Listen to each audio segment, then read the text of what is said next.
onto the pitch. It looked like they were having some kind of altercation before the first game of the season. Yeah. Nuno had that interview where he said we're nowhere near ready. Then the next week talking about the fact that the relationship had broken down, and then game 3 and he's gone. What a timeline. Well, the relationship between him and the owner clearly fractured at the back end of last season, where they had Champions League football in their grasp. You could see the owner was not happy at letting it slip.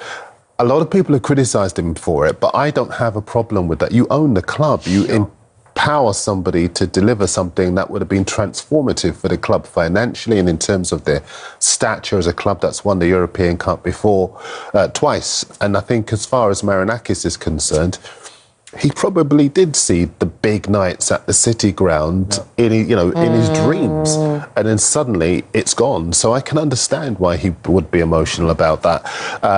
As far as Nuno is concerned, he did do a good job in relative terms, but when you're talking about the fine margins, and this guy knows, having won the league with Blackburn, unfashionable club, suddenly coming and upsetting the elite, you get the job done. Kenny Dalglish got that particular job done, and when somebody doesn't do that, the brutal nature of elite level football is that you get someone who you believe can.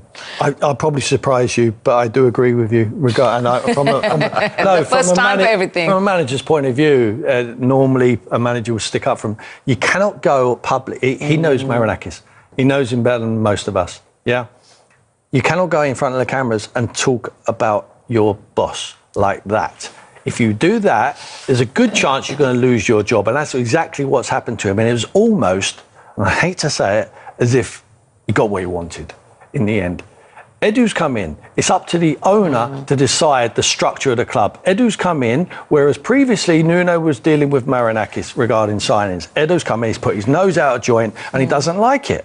But unfortunately, you've got to get on with it. Absolutely. If the tail keeps wagging the dog, nothing will ever happen. You got to be the boss. Marinakis is the boss, and he's showing him, I'm the boss, and now I've got a new man coming in there. It will be very interesting. This is not Nuno in front of the cameras. This is Ange Postecoglou. He's a delight for all of us because he gives us sound bites time and time again. Yes. But he talks from the heart. He speaks from the heart, just like the owner. It could be the perfect marriage, or it might not last very long. Oof. Okay, well, Ange Postecoglou spoke about how he felt about taking the Forest job and trying to win a trophy in his first season. Yeah, really excited. I mean, it's obviously great to be back in the Premier League, but great to be in charge of a club with such a storied history, who I firmly believe are on their way up, and I think it's a great place for me to be. If you asked me at the start of the year, would Nottingham Forest would be a possibility, I would have said to you, no way, because, the job that Nuno had done and the trajectory the club was on. But, it presented itself, and I said I was happy to take it.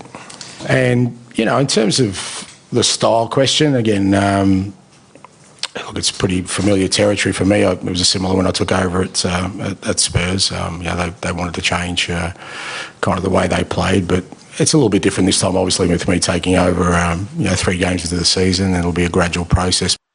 I love creating things that are lasting. I think every club I've been to, I'd like to think I'll be welcomed back because I think I've left a mark, and that's what I want to do here. But again, all that sort of takes time. I think the one thing that the fans will know with me is that I've set my mind to do something. I'll see it through, and hopefully I can bring some special times to the football club. Well, we know you win a trophy in your second season. I won a couple in my first as well. Celtic, I won a double in my first year, so there you go. You're going to win one in your first then? Yeah, well, of course I can, yeah. I mean, I may have to have a second year here, mate. And Postecoglou with the quotes. Put it on a T-shirt. Stylistically, though, his Spurs last season and Nuno's Forest were oceans apart. What do you think he will bring into Forest? Well, the funny thing is that Nuno is also one of his predecessors at Spurs as well. And Tim will know, at Spurs, there was that demand for free-flowing football. I think he'll bring that to Forest. There are 2 reasons why I think he'll do well. The first is that Forest have a far better defensive base than Spurs. Sells was in competition for the Golden Glove last season. Yep. The two centre-halves are outstanding, in particular Murillo, and at the fullback positions they're strong as well. Yeah. Whereas he had to do a bit of surgery to be able to get to where he wanted to be, and he was massively affected by the injury problem that seems to be a dark cloud over Spurs. The other reason why I think he is going to do well is because he's outside of London. The spotlight will not be as heavy on him as it is there, and he will get the freedom to be able to really build something, build that momentum.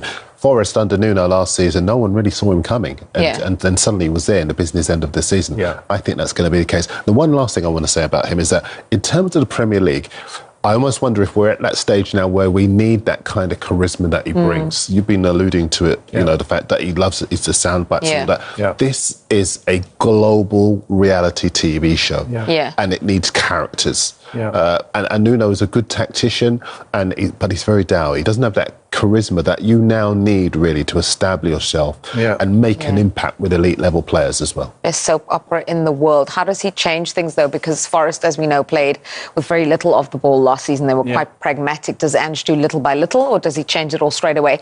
And Arsenal has their first test. I'm the only surprise for me that after he got the job that he couldn't drag it out after the Arsenal game. I think I would have said to Mr. Marinakis, is there any chance I can send it to my lawyers and then I'll get back to you after the weekend? I mean, come on, Ange, use your brains now. It's much better. Swansea, Burnley, Betis, that's much easier. Starting off with Arsenal. You don't want to get beat off us, but look, it's a hiding to nothing for him. I mean, just go in there. Listen, he goes in there and he'll play. He won't change. To answer your question, he won't change everything. They're not going to reinvent the wheel there straight away. But I tell you one thing, the last 3 days he's had training. Once he gets a few of them back from international duty, they would have run. They would have run like they've never run before, because they are going to have to get the ball back very quickly. That's what he demands. First one, nearest to the ball, go and get it back. We'll funnel him behind. But I think I can't see him being like Mickey van der Ven and Romero right on the halfway line. I think that Milinkovic at the back there hasn't got the pace to be able to do that. No. I think that Ange will tweak it slightly. I don't think he gets enough credit for his acumen of tactics.